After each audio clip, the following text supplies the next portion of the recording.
ये कहानी स्टार्ट होती है सन 2020 से। ये है मेरे पिताश्री जो एक टैक्सी ड्राइवर है और ये हूँ मैं। मेरा डोले सोले तो देखो भाई, मैं एक मैकेनिकल इंजीनियरिंग की पढ़ाई कर रहा हूँ और ये मेरे पापा थे जो एक टैक्सी ड्राइवर थे और ये हमारा एक घर है। मेरे पापा के पास एक टैक्सी थी और मुझे वो गिफ्ट में एक स्प्लेंडर बाइक दिए होते हैं। आज मेरा दिल बहुत ज़्यादा घबरा रहा होता है क्योंकि उनको जाना होता है एयरपोर्ट में किसी वीआईपी को रिसीव करने के लिए, क्योंकि आज उनको बहुत ज़्यादा पैसा मिल रहा होता है। लेकिन फिर भी मेरा दिल बहुत ज़्यादा घबरा रहा होता है और मैं उनसे मना करता हूँ, पापा आज मत जाइए, पापा आज मत जाइए, पर वो मेरी एक नहीं सुनते हैं और अपने गाड़ी में जाके बैठने लगते हैं। वो गाड़ी में बैठ भी जाते हैं। मैं पापा से कहता हूँ पापा प्लीज़ आज मत जाइए। पापा कहते हैं अरे बेटा आज मुझे जाना पड़ेगा क्योंकि आज एक बहुत ही बड़े वीआईपी आने वाले, मैं जा रहा हूँ बाबा है। कहता हूँ पापा रुक जाइए, पापा रुक जाइए, पर वो नहीं रुकते हैं और वहाँ से निकल जाते हैं। और मेरे घर के पास ही में होता है एयरपोर्ट, इसलिए उनको ज़्यादा टाइम नहीं लगता है और एयरपोर्ट पे बस पहुँचने वाले होते हैं। और यहाँ पे एयरपोर्ट का गेट आ चुका होता है, जल्दी से ब्रेक लगाते हैं और यहाँ पे देखिए एयरपोर्ट आ चुका है और यहाँ पे अपनी कार को पार्क करते हैं और यहाँ पर कार को पार्क कर दिया और एयरप्लेन का इंतजार करते हैं और यहाँ पे अपनी कार को ऑफ कर दिए होते हैं। लेकिन मेरा दिल बहुत घबरा रहा होता है तो मैं सोचता चलो मैं टीवी देख लेता हूँ। लेकिन जैसे मैं टीवी स्टार्ट करता तो मेरे सीसीटीवी कैमरा फुटेज स्टार्ट हो जाता है और यहाँ पे साफ साफ एक आदमी दिख रहा होता है जो यहाँ पर गाड़ी में पीछे से कुछ लगा रहा होता है। मेरा दिल बहुत ज़्यादा घबरा रहा होता है, कौन है भाई, ये कौन है, ये क्या लगा रहा है मेरे पापा गाड़ी के पीछे, कौन है भाई, कुछ समझ नहीं कौन है, मेरे पापा गाड़ी क्या लगा रहा है। और वो लगा के यहाँ से भागने लगता है, यहाँ पीछे के दीवार पे चढ़ के वो भाग जाता है और ये सब कुछ एक सीसीटीवी कैमरे में रिकॉर्ड हो गया होता है, मेरे घर के सीसीटीवी कैमरे में, और मेरे से सब कुछ दिख गया होता है। और मैं घबराता हूँ, ये कौन है भाई, ये कौन है, कुछ समझ में नहीं आ रहा ये कौन है भाई, क्या किया मेरे पापा के साथ।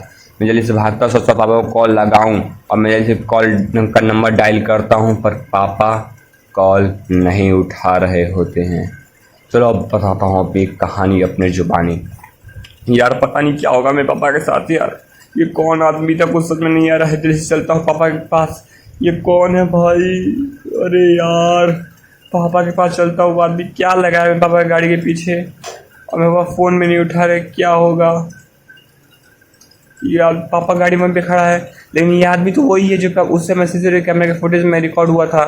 ये तो वही आदमी यहाँ पे क्या कर रहा है वो, यार क्या ये फ़ोन निकाले क्या कर रहा है भाई। नहीं नहीं नहीं नहीं पापा, अबे उसकी गाड़ी को वो ब्लास्ट कर दिया और मैं पापा इस दुनिया में नहीं रहे। मैं इस आदमी को नहीं छोड़ूंगा, मैं इस आदमी को नहीं छोड़ूंगा। और ये यहाँ पे अपनी गाड़ी स्टार्ट करके, इसके पास सुपर कार होती है, गाड़ी स्टार्ट करता है और यहाँ से भागने लगता है और बस कुछ ही मिनटों में ही वो यहाँ से बहुत ही ज़्यादा दूर हो गया होता है। और मैं तो पैदल होता हूँ, मेरे पास स्प्लेंडर होती तो मैं उसको कहाँ से पकड़ता है, नहीं पकड़ पाता हूँ। मैं जल्दी से दौड़ता हूँ, उसके पीछे दौड़ते रहता हूँ लेकिन मैं उसे नहीं पकड़ पाता हूँ। लेकिन मैं सोच रहा हूँ पापा को मैं ज़िंदा करके रहूँगा, मैं ज़िंदा करके रहूँगा क्योंकि मैं एक इंजीनियर हूँ। और कुछ समय बाद मैं एक इंजीनियर होता हूँ लेकिन अपनी ये स्प्लेंडर मुझे बेचनी पड़ जाती है। मैं स्प्लेंडर बेच देता हूँ, अपना ये घर बेच देता हूँ और एक साइकिल खरीद लेता हूँ।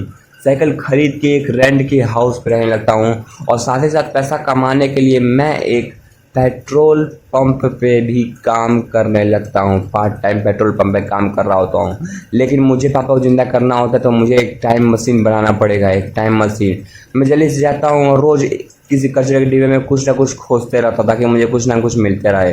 किसी कार से मैं कुछ कभी चुरा लेता हूँ और एक बार तो हद ही हो गई थी, एक कार का एक्सीडेंट हुआ था लेकिन मैं उसे गया उस कार के पास उस आदमी को बचाने के लिए नहीं, लेकिन अपना बस जुगाड़ का सामान लेने के लिए। मैं उसको गाड़ी से सारा अपने काम का सामान निकाल लेता हूँ और वहाँ से भाग जाता हूँ और उस आदमी और कुछ साल के मेहनत के बाद मैंने अपना टाइम मशीन बना लिया और अब मुझे इससे ट्रैवल करके सीधा उस दिन पे पहुँचना है।